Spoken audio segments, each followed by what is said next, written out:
our first episode. I'm Moh Njuki. You can call me Moh, you can call me Njuki. I will answer to either. Now, today's episode, we promised we are going to put into perspective a topic that is quite sensitive, that affects all of us, and we are talking about financial freedom and your simple steps to attaining financial freedom. Now, I want you to imagine walking into a store and not having to worry about the prices of the things inside because you can actually afford it. Or can you imagine seeing something that you like but not having to worry about its price because how much is it, and you just buy? Well, I think that is on your mind. Now, the other one that I want you to imagine, or actually it's a question: are you the type of person whom on second you receive your salary and on 10 you can't account for where the money went, you can't tell what you did, even asking yourself, Kwani, where did that cash go? Well, today's episode is for you and we are going to answer those questions. Start us off, I want you to know that there is no early time and there is no late time to starting the journey to your financial freedom. And also, kindly note that I am not in any way, shape or form a financial advisor. I'm just speaking from the lessons that I've learned throughout my journey, because I have been there myself and I'm still struggling. And I want you to know that it's a journey, and as any other journey, it is a personal journey that you have to decide. Now, we are going to start with something that is kind of a law. And there are actually 3 laws in money and financial freedom. And yes, let me get my notebook. Well, the first law of money and financial freedom is that you have to live below your means but within your needs. What do you mean when we say this? You have to ask your question: what is a want and what is a need? And when you're talking about a want is I want to go and eat KFC. A need is I need to get sukuma wiki for my supper. There is the difference between a want and a need. And in as much as we want to say that a need and a want are quite relative, it depends from person to person. No, I beg to differ, because if you put it in that way, the KFC and the store or the grocery thing, you're able to answer that question quite well. So you have to live below your means. If you're earning 10,000, you have to live below 10,000, and within your needs, you make sure that you're able to eat on a daily basis, you're able to dress, and you're able to live in a house. That is living below your means but within your needs. The second law of money and financial freedom is you have to get as much pleasure in saving as much as you get in spending. Well, most of us actually really feel good when you go out and apply just spending and buying clothes, buying these shoes, bags. You know that feeling that you get? You have to get that feeling when you save, and knowing that, wow, this month I have actually saved 10,000.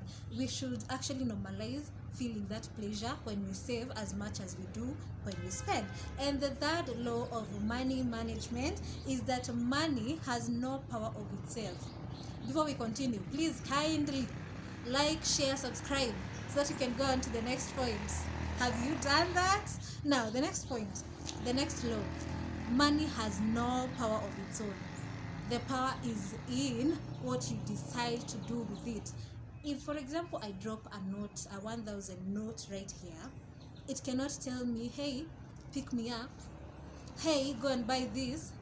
It will stay there as long as I don't decide to pick it. But if I decide to pick it, then that is when I give it the power. So you have to know that money has no power of its own. You are the one who give it power through your desire. Now guys, let's go directly into the points, and before we do that, kindly like, share, subscribe, comment. Let's get interacting. Now, the first point, we're going to call it the mother point, because in one way or another it is related to all the other points that we're going to be talking about. Remember, we are putting into perspective financial freedom and your steps to attaining your financial freedom. Well, point O: have a financial plan. You have probably heard of the adage that failing to plan is planning to fail. Now, it is not different when it comes to your financial freedom. That, I think that is pretty much self-explanatory. Let's go to the first point. Cut out consumerism catalyst. If you know what a catalyst is, you know that it's supposed to speed up a process. Yes, so when it comes to consumerism, we are living in a society where we are being constantly pushed to consume, from the adverts that pop up on your phone when you're scrolling through Instagram, Facebook, YouTube, and even from our influencers. You find that most of the time we are being told, consume this, this is good for you, this is good for you.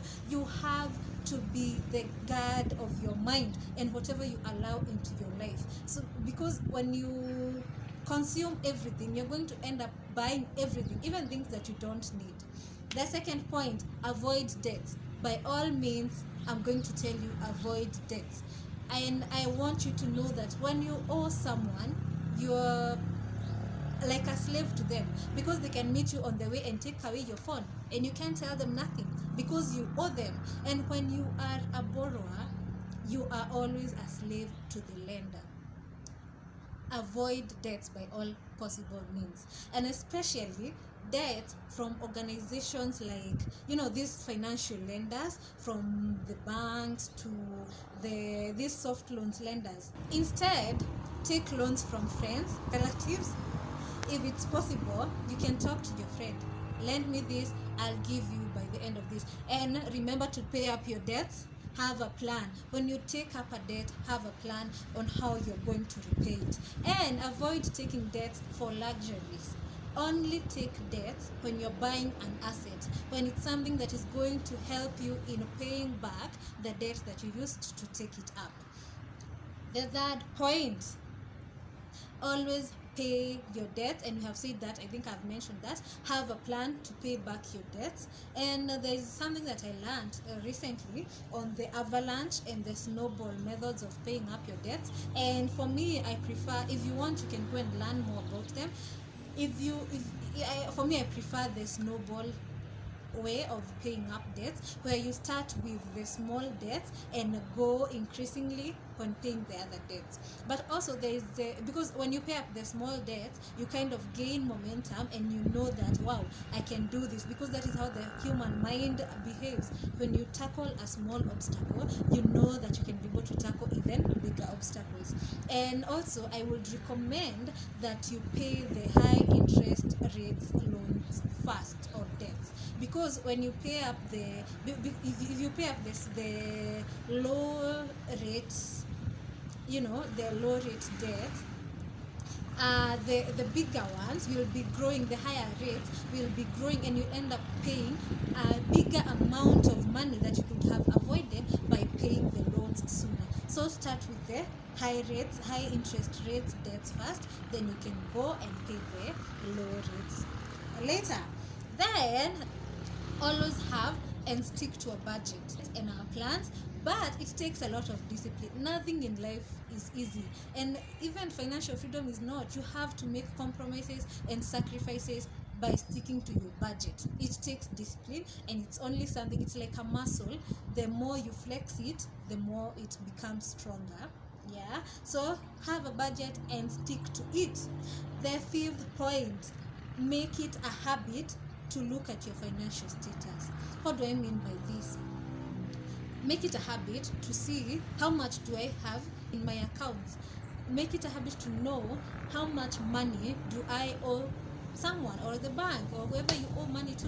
Make it a habit to see, so that you can be able to know your net worth at every point of your life. And with this, you're able to kind of come into terms and know what you're supposed to do, because most of us are living in a life where we don't know, we don't want to know, because when we know, we'll be scared and we'll be like, okay, I need to do something about it, and we don't want to do something about it. Well, if you want to achieve your financial freedom, trust me, you need to see and look. You can probably ask for statements from your bank. It's free, they are not going to charge you. Even from M-Pesa, you can be able to see your monthly statements, so that you can be able to see how you're spending. Also, there are apps that can help you. For myself, I use iMoney app. It's really good. You're able to see, for a certain day, this is how much you used. this is how much you used for the second day. You're able to see like, this is how much is in my account, this is how much is in my debt. I recommend that you have a way at all points in your life that you're able to see your financial status and your, in actual sense, your net worth, your actual net worth at that specific point.